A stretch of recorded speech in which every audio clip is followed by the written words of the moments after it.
ముందుగా అసలు పైల్స్ ఏంటి? ఫిషర్ ఏంటి? ఫిష్‌లా అంటే ఏంటి? తెలుసుకునే ముందు అసలు మోషన్ ఎళ్ళే మార్గం దగ్గర ఏవేం పార్ట్స్ ఉంటాయనేది తెలుసుకుందాం ఫస్ట్.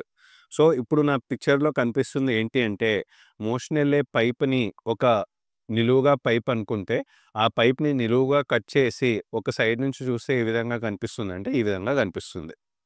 పైన కనిపిస్తున్న పోర్షన్‌ని రెక్టమ్ అంటాం. కిందున్న పోర్షన్‌ని యానల్ కెనాల్ అంటాం. సామాన్యుడికి అర్థమయ్యేలా చెప్పాలి అంటే ఈ రెక్టమ్‌నే డ్యామ్ అనుకుందాం. ఈ యానల్ కెనాల్‌నే డ్యామ్ గేట్స్ అనుకుందాం. ఈ రెక్టమ్ అనబడే డ్యామ్‌లో మోషన్ వచ్చి చేరుతూ ఉంటుంది. ఎప్పుడైతే మోతాదుకి మించి చేరుతుందో బ్రెయిన్‌కి సిగ్నల్ పంపించి గేట్స్ ఖాళీ చేయాలి అంటుంది. గేట్స్ ఎగ్జాక్ట్‌లీ ఏంటి అంటే ఈ యానల్ కెనాల్‌లో ఇక్కడ మనకు పింక్ కలర్‌లో ఏవైతే కనిపిస్తున్నాయో వాటినే స్ఫింక్టర్స్ అంటాం. ఈ స్ఫింక్టర్ అనే కండరాల వల్లనే మనకు మోషన్ టైట్ గాని, లూజ్ గాని కంట్రోల్‌లో ఉంటోంది.